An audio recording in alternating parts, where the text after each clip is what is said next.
2025-001 Royal Gorge Ranch and Resort. We have the applicant here. Kind of the hope for this is the applicant's gonna present his project. I have a packet of department concerns with the project.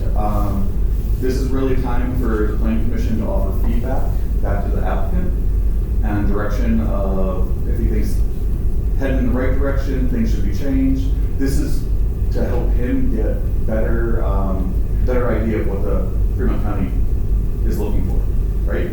So we'll have Ty present.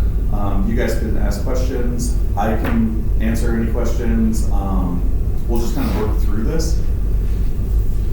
The way this is going to work is if you have an opinion for this project, whether or not you like the direction it's going or you'd like to see a certain aspect of this project be different, I would ask that you write down what your suggestion is. And we're going to compile all of those suggestions for the next regularly scheduled planning commission meeting, at which time you guys can discuss the merits of the individual suggestions for the project. And then based off of where you guys end up after that meeting, we're going to have a formal list from the planning commission for direction of this project for that. So this is kind of the way it's going to go. So I'd ask that take notes, comments, concerns, right? Things you'd like to see, and then we'll give you some time, because I know a large scale project like this, there may be something that pops up in your head in the next couple days or something like that. We'll give a comment period where you guys get your feedback back to me, and then we'll wind up compiling every suggestion you have on one document. And then at the next meeting, that's what we're going to discuss. You guys are going to discuss whether or not you want the applicant to move forward with that one or not. And then, so we'll kind of like chip away at him, basically, is to get him a concise list of what we'd like to see. And when will the document be provided to the applicant to Ty? So, great question. 2 weeks before? So are we going to provide, so 2 weeks before the meeting. No later than the 24th. Yeah, so we can get no later than the 24th, so we'll probably ask hold on, let me get the calendar up. Love to tell you I have everything memorized it down. It's the 4th day. If you guys could have your feedback back to staff by the 16th, that will give us roughly 4 working days to get it to the applicant. And then the applicant will have it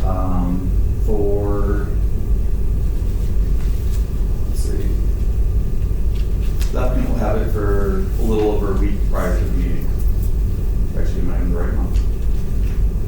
16, 24. No, so Ty will have it, the total list of all of your feedback for about a week prior to the meeting. And then at that regularly scheduled meeting in March is when you guys will sift through, see which ones you want to keep and push forward to the applicant. So that kind of looks like the rough timeline on this. And what was the date again? So if you guys can get your feedback to us by the 16th, and we'll have it to the applicant on the 24th. Have all your guys' concerns, questions. February 16th. Yep, February 16th. And we're not actually open that day, but we'll start working on The March meeting is the 3rd. Yep. So that looks like the timeline we're going to go with. So with all that being said, Todd, would you like to put forward here about the project? I would like some of these things. Some people are more aware of them than sometimes the community is. Yeah. Could we get a little history, who the principals are, and what the end result's going to be, really simplified, so we know what we're talking about? Okay. Rather than just get into the detail. Yeah. So basically, the sketch plan process is more of a conceptual idea of a future preliminary plan. So the sketch plan process is to help the applicant kind of get his project together in a suitable, kind of work through a bunch of the details before the preliminary plan actually gets submitted.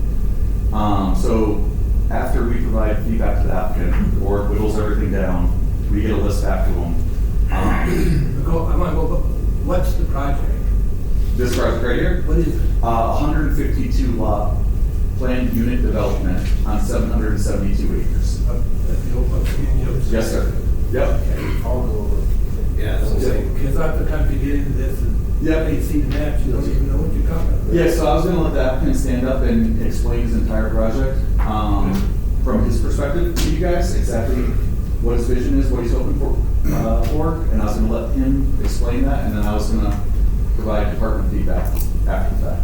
Good. Okay. I think you're up. Just printed out a little thing for you.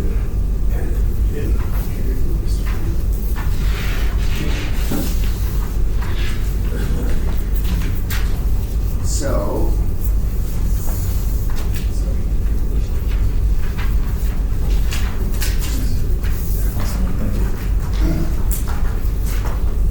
My vision for the old Bucksy and Joe is creating the Royal Gorge Ranch Resort. And what we've done is, it was originally an 805 acre parcel, and we mapped, my surveyor here has helped us immensely, and he does projects all over Fremont County, I'm sure you guys all familiar with him, but we've cut out the 37 acres that is just the old train depot where there used to be all kinds of stuff. There was a restaurant there, all that good stuff. So we've taken all that out of it, so we don't have any commercial parcel at all on this parcel.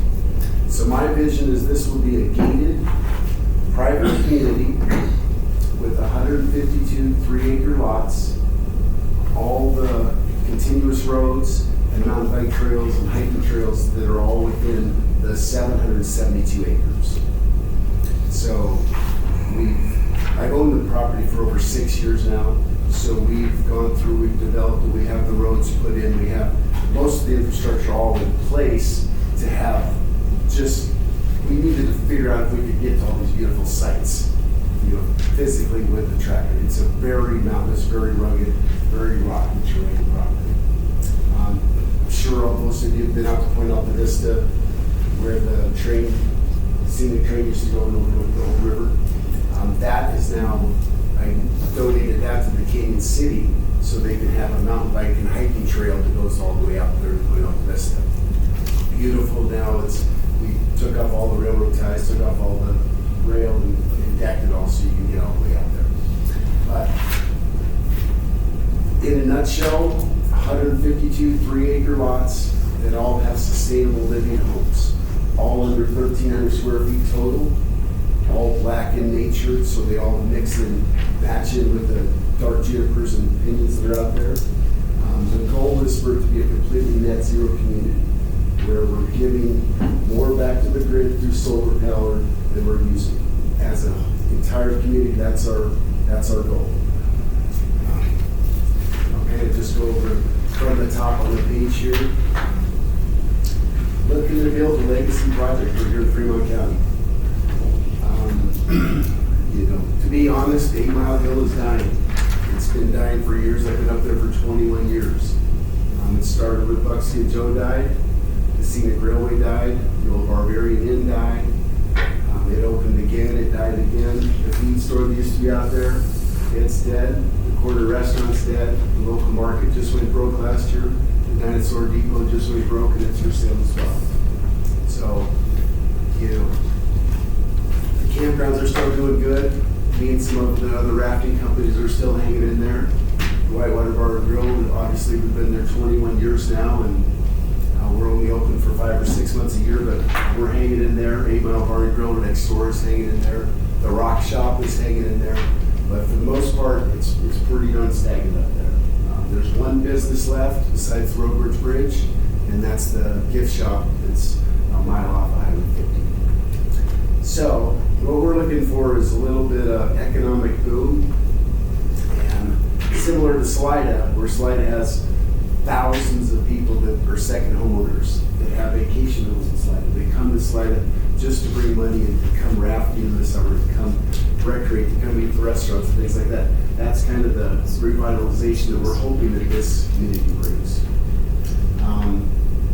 Sustainable jobs, tax revenue, and moving beyond the just boom and bust cycles. This 152 lots, with everybody gonna have the ability to drill a well. We're talking about millions of dollars for our well drilling companies. We're talking about millions of dollars for our cistern companies, for our electric companies, for our infrastructure companies, for everybody to be able to really have a big economic boom. In addition, the county will have obviously tons of tax revenue. Currently, right now, I think my tax bill used to be $25,000 a year. We do have ag status on some of it now. Some of it used to be all zoned rural highway businesses, well, not all of it, but a big giant chunk of it. Unfortunately, when the maps got shifted and everything, it's not rural highway business anymore.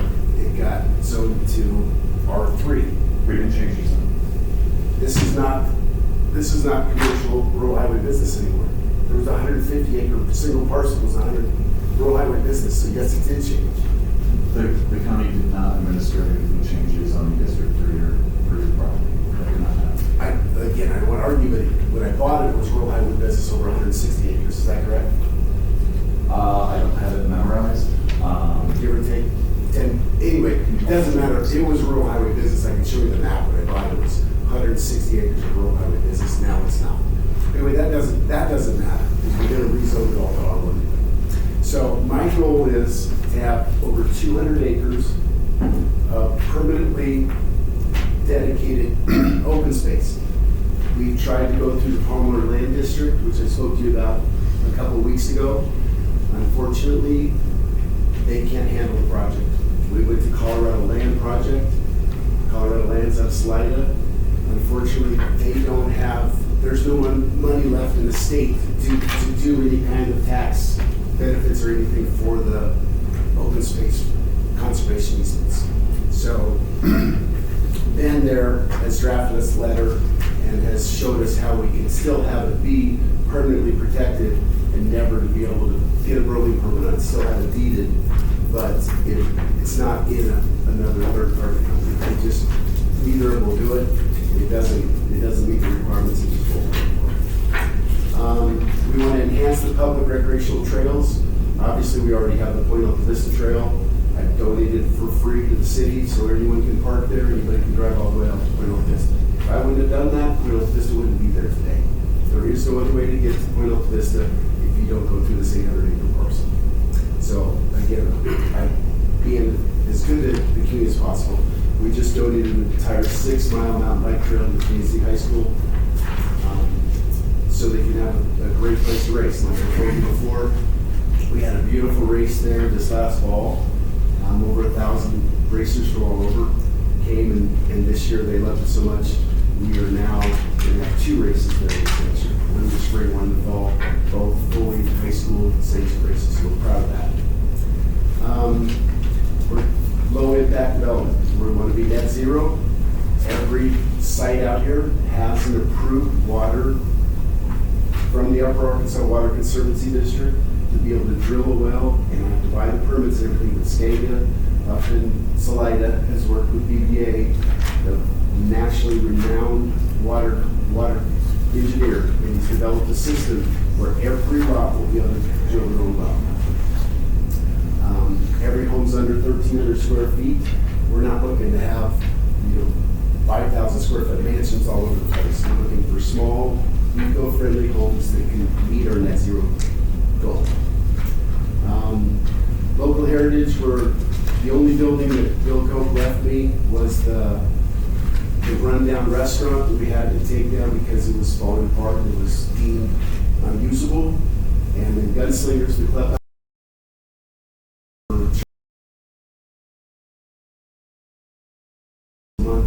the search and rescue trains their dogs out there and uses it. Again, I'm letting all these people use these things for free. We have a couple events and graduation party actually already set for the spring, so we're excited for that. commercial recreation-based economy aligns with the county's vision for sustainable quality of life growth. So we want the trails, and we love the trails. The current trail system that goes to the road bridge, it goes all the way. You can ride your bike from downtown Canyon City all the way up to the top of Fremont Peak and connect to this property, and you don't have to cross the road a couple times. So the Made in the Shade and the Twisted Sister doesn't come to the property, but the Made in the Shade actually cuts into our property in two different sections. And again, I work with the city, and that's fine. You know, we don't care if the a mountain bike trail comes in there or not. It's just all part of the great big open space. I went to kindergarten here, graduated from high school here, 21 years up there at the top of the hill, running Whitewater Bar Grill over Drafty World and Zipline tours, and I was able to, thank you for pulling that up. But that's, you can sort of see the rural highway business, that was 160, give or take, call it 150 acres that was rural highway business. Is that what it is right now today? Yeah. So, okay. No. So that's how your lot was. And if you notice, there's that lot line that's going kind of north and south on the curve. Yes. When you guys changed the lot line with the last filing, you added the rural highway bit to the R3 bit. And by doing that, it's smaller than the percentage that's allowed. So you changing a lot line automatically changed your rural highway business zone district. So all of that lot should be R3 based off of you moving a line on your parcel. So when you added the rural highway business to the bulk of the R3 section that's being represented, that is a smaller percentage than the R3, so it does an automatic change. So when you moved your lot line, you changed your zoning. So it did change that. Yes, but the county did not. How did we do that? I mean, all we did was chop off 37 acres. So. Yeah, usually if you go through a rezone to change it. But if it's a certain percentage, it's an automatic change. So, but originally when you bought it, it was rural highway business. Yes, yes. Regardless, it's okay because the only part that will be rural highway business is the section that had to stay at 37 acres. It had to be over 35 acres to be able to change it and take where the retail was, where the scenic train was, where the restaurant was, where the old wine and den was, all that stuff there. So, thank you for pulling that up. We also are there's lots of rules out there. This is what we're gonna have out there. There's no ATVs, there's no loud motorbikes, there's no open fires, there's no nightly, VRBO rentals. There's lots of rules to keep this completely clean living. And there's a 1 month minimum rental if you want to rent it. So you can't just rent it by the night because we don't want 5,000 cars coming in there every month to do it. We don't want to destroy the local economy for the hotels and things like that as well. So we're looking for a win-win partnership. So in the box here, we got 200 acres permanently protected, $5,000 annual scholarship we want to give away to a local high school person that wants to study something related to outdoor rec or something like that. Point out to Vista Trailhead is obviously there. It's already got players there. So in it, which is early, right,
prefer